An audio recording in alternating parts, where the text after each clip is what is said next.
رمضان کے مہینے میں روزے داروں کے لیے افطار کی محفل ہو، سب کی دعائیں قبول ہوں، افطار ہو جب دلوں میں سکون ہو، نیکیوں کا موسم ہر طرف رونق ہو۔ رمضان المبارک کے بابرکت مہینے میں شہر لاہور میں 500 سے زائد افراد کے لیے گرینڈ ملینیم ہوٹل کے ڈائریکٹر عاصم امین کی جانب سے افطاری کروائی جاتی ہے۔ ہر روز 500 سے زائد افراد کے لیے خصوصی دسترخوان بچھایا جاتا ہے، جہاں مختلف اقسام کے کھانے اور مشروبات مہیا کیے جاتے ہیں۔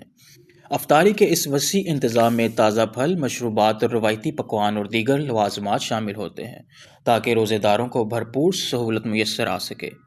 ڈائریکٹر عاصم امین کا کہنا تھا، یہ سب اللہ کی رضا کے لیے ہے۔ ہم چاہتے ہیں کہ کوئی شخص بھوکا نہ رہے اور سب کو ایک ساتھ مل بیٹھ کر افطاری کرنے کا موقع ملے۔